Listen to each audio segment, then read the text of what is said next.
Hey everybody, how's it going? I hope everyone had a good Christmas this year. And well, hey, Happy New Year! We finally made it.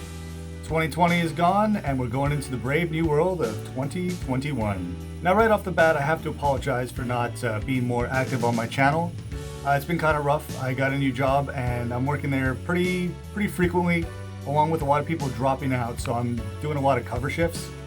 But that's not really important. I just wanted to say that 2021, I've got a lot of ideas. In fact, I've been working on a lot of projects recently, mostly involving making swords. So if you guys are into that, stay tuned because they'll be coming out pretty periodically for the next little while. Anyway, unlike previous years where I managed to make like a holiday video or something like that, I really didn't have the time to get around to making a video. And again, for New Year's, I don't really have anything.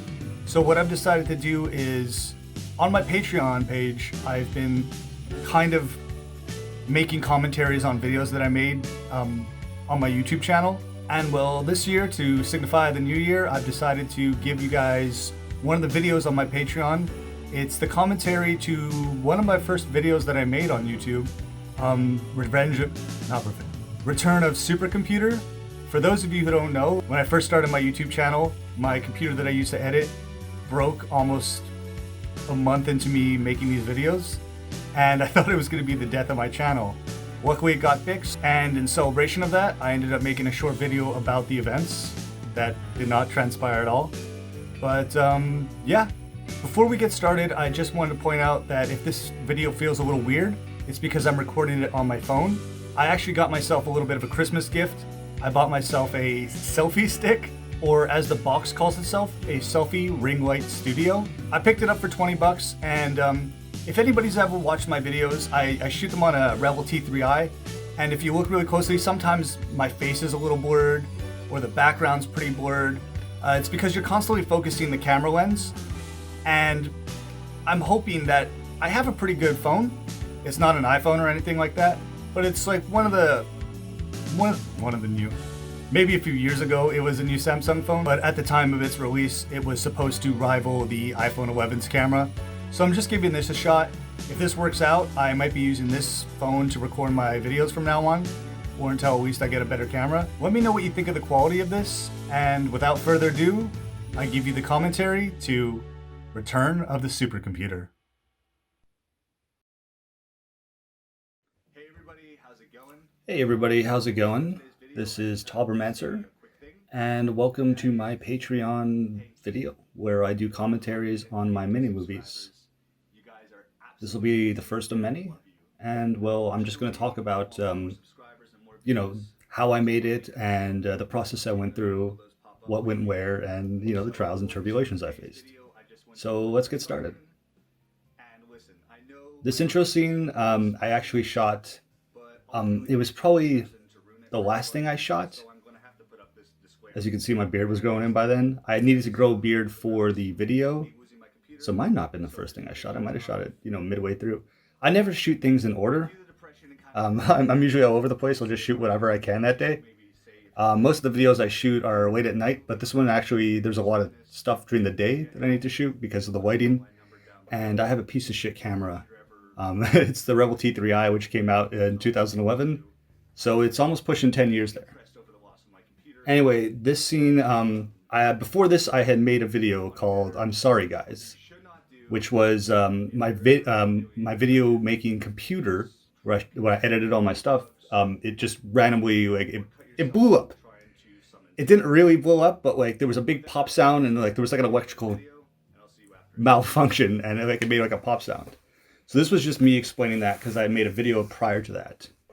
And I don't know, I didn't know what to make of it because I didn't know how YouTube was going to react to the fact later on, if you've seen the video, I cut my wrist and stuff like that. And I didn't know if that suicidal kind of imagery was going to be allowed on YouTube. So that intro section was just me saying, if you have suicidal tendencies, please find help and stuff like that. I did my little PSA in the beginning to get it out of the way. And what you're seeing right now is actually me when I shot my Sorry Guys. I cut the best parts out because that was just a one-shot thing. I had my supercomputer where I do all my editing and my piece of shit laptop at the time. And I just did, I did like one take and I just put it in Premiere Pro. Just edit, I didn't really edit it, but then I just exported it as a YouTube file and I put it straight on there. And I was afraid that that was going to be my last video. And this is right around the time that Devil May Cry 5 was coming out and the demos were being released and stuff like that. And I was really excited for that. But without proper editing gear, I didn't know if I was going to be able to do it.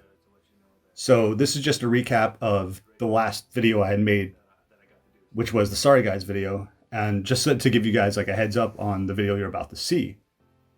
So I just took the best parts, edited it like one of those sad dog commercials that you would see on late night television. And here comes the actual video.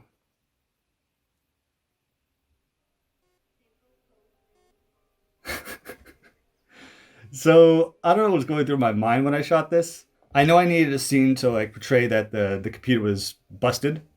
So I kind of just turned my bedroom into a hospital. As you can see, every bedroom in the hospital has the sign hospital over it. And yeah, I forgot I had a beard at this point. I guess I just always had a beard. I could grow one, so why not? I'm Mr. Doctor. I have the results here for supercomputer. Mr. Doctor, yeah. I wanted to call him Dr. Doctor, but I went with Mr. Doctor. Just the most basic name you could come up with. And I had a face mask. That face mask, this is before COVID. That face mask I got in high school when I did, I helped build part of a set. So that face mask is gotta be 10 years old at least. Supercomputer! Supercomputer! And so the computer finally gives out. The funeral scene. This I shot in my parents' backyard. And my parents have a pretty big backyard, so it was a lot easier for me to shoot here. Unfortunately, I had neighbors who kept poking their head outside and looking at what I was doing. All my parents like, "What are you doing?" I kept having to cut the video. All the electronics you see are busted electronics my parents won't let go of. Except for the lamp. I use that lamp when I film, actually. I worked at a high-end restaurant when I was younger. And I just kept losing bow ties, which I eventually found. And I kept them all. And so I just put bow ties on all the equipment there. Along with the Bible I'm holding there with the cross on it. Alright, so a lot of people get confused with that scene. They don't know what that is. But that's supposed to be across the street. Anyway, that Bible I'm holding is actually just one of my mom's romance novels. I spray painted the cover and put a cross on it. The shot you just saw, with the me putting the dirt on the grave, it's actually me I dug a hole and put one of my shitty cell phones in there and just had it record. So that was the one shot.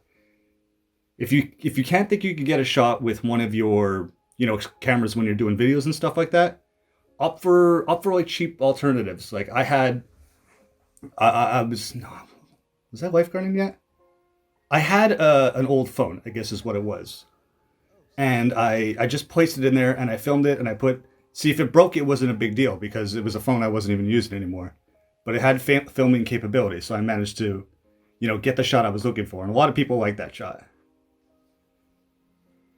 Here we are in my room, experiencing the sadness of losing a loved one, like the supercomputer, which I have a picture with. I'm pretty sure I shot this right before I filmed the scene. This is just me acting my heart out. So an interesting fact about this is all the cowboy scenes that you see in between are covering up other stuff that I did. You'll see it happens again. I shot an original cut of this and it was just really, really sad. I mean, there's funny stuff like the hardcore drugs and stuff like that. But I showed it to my brother, the original cut, and he was like, "Dude, this is fucking sad." So I was just like, "Yeah, you're right." See, yeah, I'm cutting out because I don't want, there's that one scene of me hunched over on the bed and it's just really rough. Anyway, my brother was like, "Bro, this is so sad. You can't, what is this? What are you trying to give people depression?" And I was just like, all right. So that was probably the last thing I filmed was me doing the country boy thing with the computer. the cowboy hats and stuff. That scene was me on the other side of the door, pushing it through, cutting, coming on the other side, and picking up the paper. This was an eviction notice. And if you read it, it says YouTuber tobromancer being kicked out for not being a sweet YouTuber. But it's such a short shot. I wanted to think that I was going to become one of those YouTubers that people were going to pause the video and read everything that's written on the thing. But as this video right now stands on YouTube at 132 views, I don't think I'm quite there yet. The walking transition shot here, I really thought was cool when I first did it. I tried to get myself to line up perfectly, but it came out pretty good. This is my first quote-unquote feature video outside of college or university. That was my favorite shot in the first... This is my favorite shot in the entire video. This is the first shot I did when I went outside. It's just like that sad, somber walking away from the camera and just a hard cut to me drunk behind an alley somewhere. I got really lucky with this. Unfortunately, my ass was so cold. I did this scene a few times, and my ass was so cold. It was so wet underneath there. I was just like freezing. I couldn't wait to get out of the cold.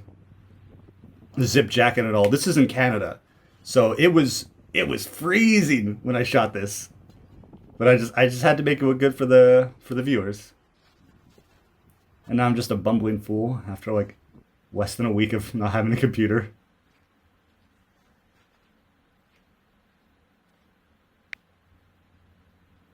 Mr. Tobromancer. Mr. Tobromancer. So he's calling him Mr. Tobromancer. And I'm correcting him. It's tobromancer. Because throughout my entire life, tobromancer has always been my, online persona. And no one has ever pronounced my name right just by reading it. They're like, tobromancer, but it's tobromancer.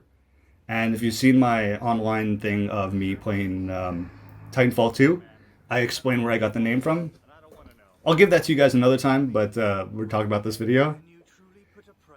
Now, this guy is supposed to be menacing. I grew my beard out super fucking thick and then shaved it like a goatee. And I remember there's a patch on his back and I didn't have any way of putting it on there. So I went to the dollar store and got double-sided tape. And like this little kid was looking at me with this big, like, what are they called? It's not a soul patch, a goatee. And she was like freaked out. I look like the devil, especially with those glasses. Now, the reason the light is different when you look back and forth is because I shot the tobromancer in it was like a week ago. It was like a week prior to me shooting him, and I didn't even go to the same location to shoot the back and forth. I shot him across the mall, and tobromancer was probably right at the entrance to the mall in the back alley, and then he was at the end of the mall in the back alley. I don't know why I did. I think it was for the lighting. I couldn't tell you. I don't remember. This was so long ago. I gave him a British accent because I'm always into it. I always come back and forth from it. But the Legacy of Kain series, Simon Templeman, who does the voice of Kain, I was trying to emulate his voice. I'm always trying to do that British medicine voice. And sometimes I get it, sometimes I don't. It's not something you could just continuously do, especially the certain words, or if I want to yell, you lose kind of the effect of the British voice. So I was just told that to retrieve my computer because he could bring it back in a very ambiguous way. So I go full psycho here and just go to the gravesite, start digging it out. Again, this is in my parents' backyard. The house behind me, you see there, the neighbor was looking out at me. I remember when I was shooting it, I waved at him and he walked away. This I just went full ham. I decided to go full out. I didn't know how to cut the scene, so I just put like a loud sound effect there, and I jammed the shovel in. Anything you can do to like really just give it an effect that you're cutting or something like that. Now, I don't know if a lot of people saw this, but when I edited this, I'm supposed to be unlocking the door with the coat hanger, but it's barely visible. There we go. That was an over-the-top shot. That's as high as I could get my my stand on my camera. my tripod, excuse me. And it was the highest. I was just like, it's not high enough. And I put like a stool under it or something like that. And again, here's that scene I was talking about. So to make it as comical as I could, I got a butter knife. And then I cut away. By the way, the song you listen to in the background is from Bloodborne. I love that game. I've beat it like 1,000 times. I'm trying my best not to make the cutting of the wrist like apparent. So yeah, I always knew I was gonna quote unquote cut my wrist and then do a blood thing, like some sort of satanic mark. And I knew I would be able to get it out of the floor if I painted directly on there. So I got like a bunch of brown paper, and I just painted on there to kind of simulate a floor. You see me fading in there so nobody can really tell. You can see it right there. I got some candles from the dollar store. I really go all out with these things. I really wish I could just make videos. That would just make me so happy. Now this shot was hard because I couldn't get me all in frame with the supercomputer. So I had to do a zoom out. I don't know. It's part of learning. If I could get a different angle, I probably would have, but this is what you got. So the shot of me answering the door was actually my brother. I had him come in and just like put on the hood. And that's the only time you see him. The zoom into that shot is actually 2 separate shots because my camera's so shit. When I zoomed in, it was just so out of focus that I had to get closer and do it. So what I do is I close in as it fades out with a motion blur. And then as it fades into the next shot, I remove the motion blur. And that's how I achieve that shot. Now, this part, I think I acted a little too shittily here. Like, I like the British guy. He's doing a good job. I'm doing a good job. But here, it's like, I'm supposed to be portraying someone who's like losing a lot of blood and starting to pass out. And, like, I just feel like I went like 100% like right away. Just like, ugh. Yeah, so, like, he said a bunch of ambiguous things. For anybody who's watching this, has probably watched this video, so you know what's going on. So the computer broke, and I thought it was finished. I took it to a guy, and he was just like, "Oh shit, I don't know if like anything's gonna still be on there when we like I could try to fix it, but you know this and that." It took like a week. I came back, and he was like, I said, dude, I have so much work here. Like I'm trying to get to it. I promise you, I'll take a look at it." And you know, I was like, "Fuck, you know, this is not looking good." He's probably looked at it and he's trying to fix it or something like that. And then by week 2, he called me in and he's just like, "Hey, we managed to fix everything. It was a battery problem, da-da-da-da. And yeah, we managed to save everything." I was like, thank you so much. So that was why I made this video. It's, you know, like a very inaccurate retelling of what happened. One thing I have to mention is how broke I was when the computer broke. Like I had no money and I was freaking out because I couldn't afford to get a new computer. Luckily, the guy managed to fix it, and it was relatively cheap. And I have to give a huge shout out to my brother, who actually paid for it. He gave me like $200 to pay for the repairs on my computer. So, Andrew, thank you so much. But, yeah, that was the video. This is just me, you know, doing a little outro. I always like to do outros and explain, like, what happened, props I used, things I built. If you've seen other videos that I've done, you know, it's very similar. Yeah, I didn't have a miserable time. I always have fun making films, but when I shot those scenes out in the cold, it was so cold. It was freezing out there. I was just freezing my balls. Like, I think I'm explaining right now. It's just like, it is pretty much just me shooting everything. Like, I got like one lamp from Walmart. I got a desk lamp that I use, you know, very minimal kind of stuff. I use to capture the audio, I just use my camera. There's like a built-in microphone in there, and that's what I use because it's all I got. If you're watching this on Patreon, thank you for your support, because as of right now, I don't really have anything to shoot outside of my shitty camera, and my audio is just shit. I just recently released a video, and you can hear like that little humming in the background. It's just like and it's just terrible. But what I'm trying to do here is just, you know, make money, get better equipment, and it's been a pretty rough time on YouTube. as of making this, I'm only like 208 subscribers on YouTube, and you need 1,000 to be considered for ads. So like I've got a long way to go, but yeah, I'll eventually get there. And that was just one of many of me commentaries on my video. There will be others, and I hope you enjoyed this. Stay tuned. Thanks a lot.